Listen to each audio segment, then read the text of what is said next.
Este video es la segunda parte del mítico capo de la mafia Charlie Lucky Luciano. Acá te cuento su ascenso en la mafia, la creación de la comisión, su expulsión del país y cómo fue su muerte. Recuerda que en mi canal está la primera parte para que no te pierdas ningún detalle. Sean todos bienvenidos a Narraciones Criollas.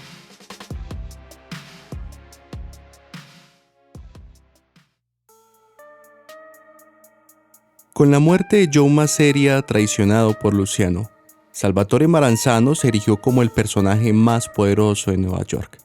Este hombre reunió a todos los mafiosos de la ciudad y propuso dividir todas las bandas italoamericanas en 5 grupos, o familias. Maranzano prometió que todas las familias serían iguales y tendrían libertad absoluta para trabajar como quisieran, aunque Salvatore decidió crear un nuevo puesto para sí, autoproclamándose como el jefe de todos los jefes, o capo di tutti capi, siendo la cabeza principal de la mafia en dicha ciudad.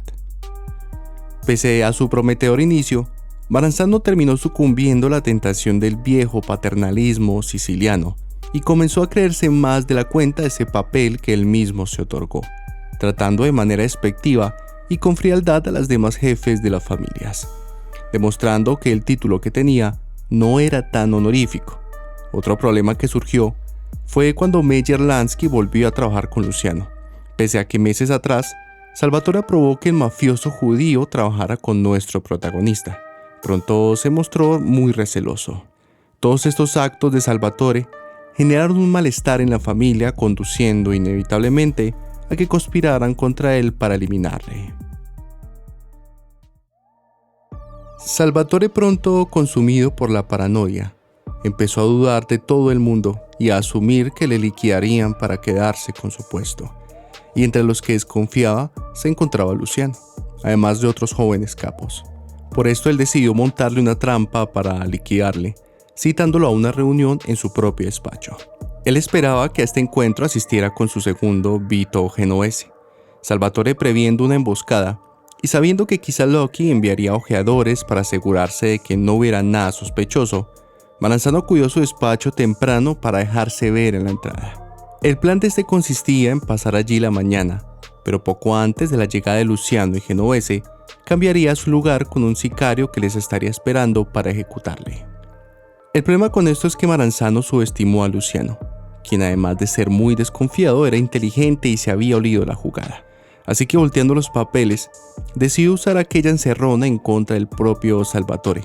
En vez de acudir a aquella reunión, decidió enviar a 4 matones de la mafia judía, quienes Maranzano no sabría reconocer. Luciano, trazando este plan, averiguó que los agentes del IRS llegarían en cualquier momento a las oficinas del máximo capo para hacerle una auditoría, datos que Maranzano también conocía. Con este conocimiento, el 10 de septiembre de 1931, fecha que se estableció para la reunión con Luciano, varios hombres irrumpieron las oficinas de Salvatore, esposando a sus guardaespaldas, vitoreando que eran agentes del IRS. Cuando lograron entrar, asesinaron al máximo jefe de jefes, en venganza por su hambre y abuso de poder.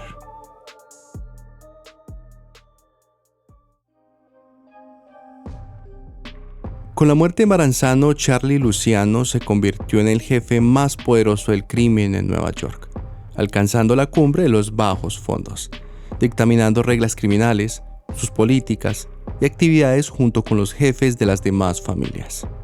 Él, liderando su propia organización, controlaba el juego ilegal, las apuestas, usura, tráfico de drogas y la extorsión, a la vez que se hizo muy influyente en el trabajo y en las actividades de los sindicatos, controlando los muelles de Manhattan, la recogida de la basura, construcción y transporte con camiones, teniendo así participación en numerosos negocios por todo Norteamérica.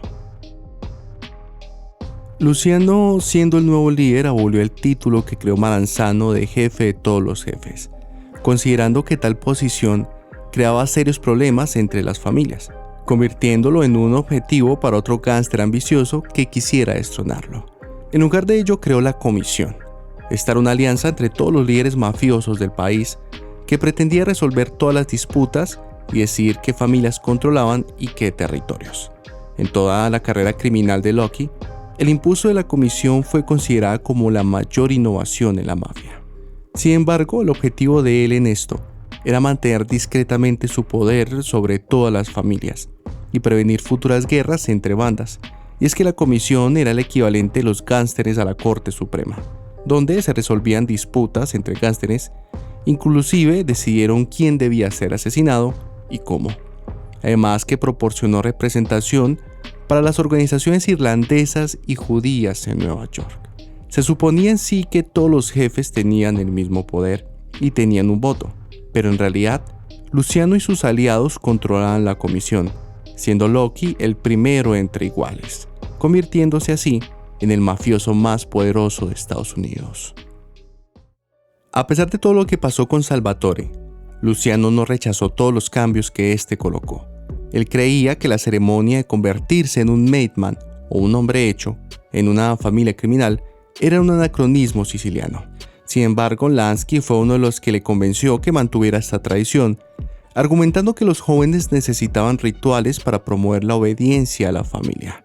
Sumado a esto, Loki siguió comprometido con la omerta, o el juramento del silencio, para así proteger a las familias de las persecuciones legales. Además, Luciano mantuvo la estructura de Maranzano de las 5 familias criminales en la ciudad de Nueva York. Al mismo tiempo, él reorganizó su propia familia, elevando a sus socios italianos en quienes más confiaba a posiciones de alto nivel, nombrando a Vito Genovese como su segundo y a Frank Costello como el consigliere. Debido a que sus amigos y socios Lansky y Siegel no eran italianos sino judíos, no tuvieron ningún cargo oficial dentro de ninguna familia de la Cosa Nostra. Sin embargo, Lansky era un consejero especial y Siegel un socio en el cual podía confiar.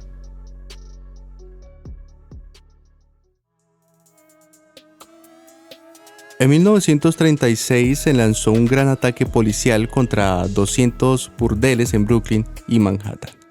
En esto Luciano recibió la información de que iba a ser arrestado, porque, como lo mencioné en el video anterior, tenía un gran manejo en la prostitución de Nueva York, por lo que huyó a Arkansas. Desafortunadamente para él, un detective que se encontraba allí lo reconoció y le arrestó. Cuando lo llevaron de nuevo a Nueva York, fue acusado junto a sus cómplices de 60 cargos de proxenetismo. En mayo del año ya mencionado comenzó el juicio contra Luciano, acusado de ser parte de un enorme círculo de prostitución conocido como la Combinación, siendo sentenciado en julio a pagar de 30 a 50 años en una prisión estatal por dicho crimen. Algunos investigadores se llegaron a cuestionar si existían suficientes pruebas para los cargos de Luciano, ya que, como casi todas las familias criminales, la de Loki se aprovechaba de la prostitución y extorsionaba el dinero de las madames y de los guardianes de los burdeles. Sin embargo, como los otros jefes, Luciano creaba capas de aislamiento entre él y los actos criminales, quedando por fuera para que se le implicara indirectamente en cualquier negocio criminal, incluyendo un círculo de prostitución. Al menos 2 de sus contemporáneos negaron que Charlie formara parte de la combinación. Además que una madame neoyorquina llamada Polly Adler dijo que si Luciano hubiese estado implicado en ello, ésta lo hubiera sabido. A pesar de esto, Luciano fue llevado a la cárcel, pero desde allí continuó con el mando de la familia, manejándolos a través de su segundo, Vito Genovese. Sin embargo, este último tuvo que huir a Nápoles, Italia, para evitar ser acusado por un asesinato ocurrido en Nueva York. Por esto, Charlie nombró a Frank Costello, que fungía como consigliere, como su nuevo jefe en funciones y supervisor de los intereses de Luciano. Las apelaciones ante la ley de Luciano continuaron hasta octubre del 38, pero el Tribunal Supremo rechazó revisar su caso, y en ese momento, Luciano dejó su puesto como jefe de la familia, siendo reemplazado formalmente por Costello. Durante la Segunda Guerra Mundial, el gobierno estadounidense acudió a Luciano para que llegaran a un trato secreto. En 1942, la Oficina de Inteligencia Naval de Norteamérica estaba preocupada por la posibilidad de que agentes alemanes e italianos entraran al país a través de los muelles de Nueva York. El trato al fin se dio, y a cambio de una conmutación de su sentencia, Loki prometió la ayuda total de su organización para promocionar inteligencia de la Armada. El aliado de Luciano, Albert Anastasia, quien controlaba los muelles, prometió que ningún trabajador de estos haría huelga durante la Segunda Guerra. Sumado a esto, cuando se preparó la invasión aliada de Sicilia en 1943, presuntamente Luciano proporcionó a los militares estadounidenses contactos con la mafia en Sicilia. Un par de años después, en el 46, como recompensa por su cooperación en tiempos de guerra, el gobernador Thomas Dewey conmutó la sentencia por proxenetismo bajo la condición de que no se resistiera a su deportación a Italia. Luciano aceptó el trato, aunque aún sostenía que era un ciudadano norteamericano no sujeto a deportación. Al final de cuentas, un barco zarpó con el mafioso hacia Italia el 10 de febrero de 1946, llegando a Nápoles. Cuando él arribó a este lugar, Luciano le dijo a unos reporteros que él se sintió muy herido por haber dejado el país, porque siempre lo consideró su hogar desde los 9 años. Durante este exilio, Charlie frecuentaba a los militares estadounidenses y turistas de este país durante viajes en tren por Italia, y él disfrutaba estos encuentros, alegremente aceptando posar para fotografías y firmando autógrafos.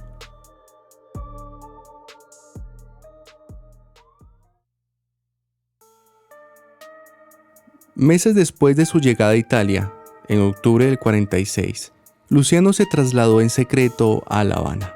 El objetivo de Luciano de ir a Cuba era para estar más cerca de Estados Unidos y de esta manera volver a tomar el control de las operaciones de la Cosa Nostra en Norteamérica y con el tiempo regresar a ese país. Por ese entonces, Meyer Lansky convocó una reunión de las principales cabezas de las grandes familias en diciembre allá en La Habana.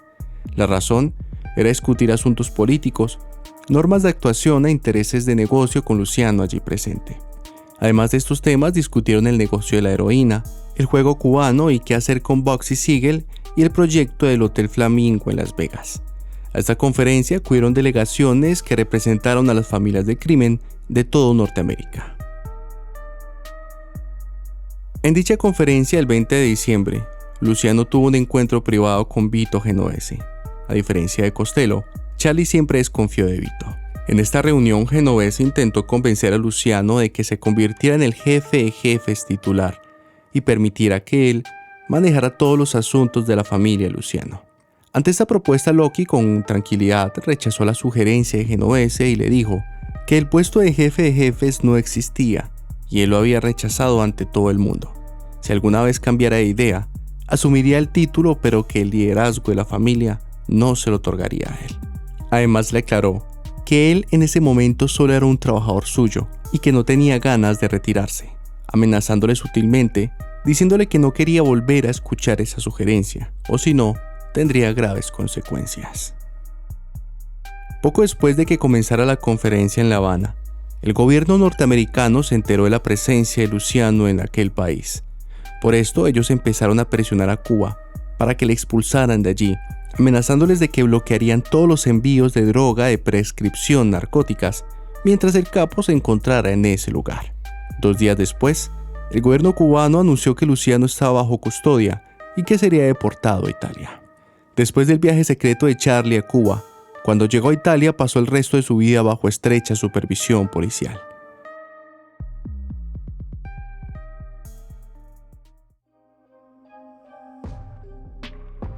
En 1957, Vito Genovese se sintió lo suficientemente fuerte como para hacer su movimiento contra Luciano y su jefe en Nueva York, Frank Costello.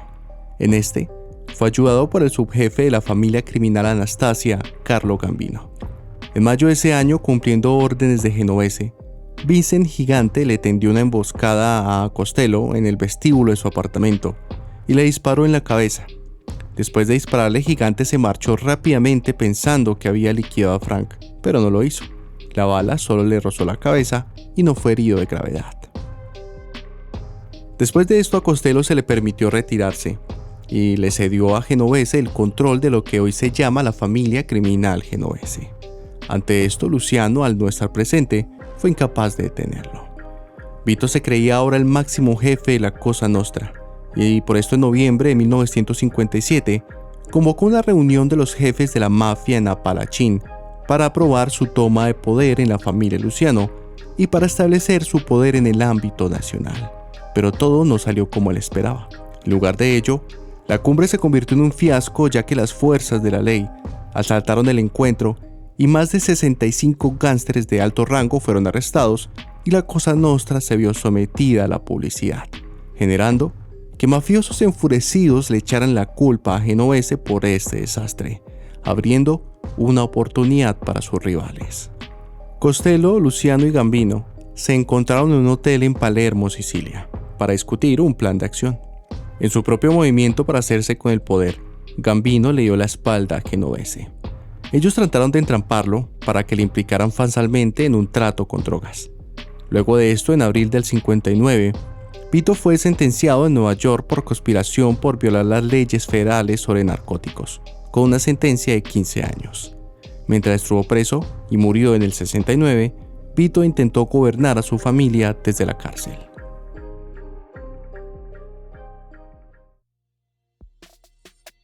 Después de solucionar lo de Genovese, Luciano se radicó en Nápoles, donde era una celebridad con los turistas y marineros americanos. Allí en Italia pensó en escribir sus memorias e incluso que se hiciera una película sobre su vida, pero esto no se dio, ya que Charlie perdería la vida en enero de 1962 de un ataque al corazón cuando se encontraba en el aeropuerto internacional de Nápoles, porque se iba a encontrar con un productor estadounidense para rodar una película basada en su vida.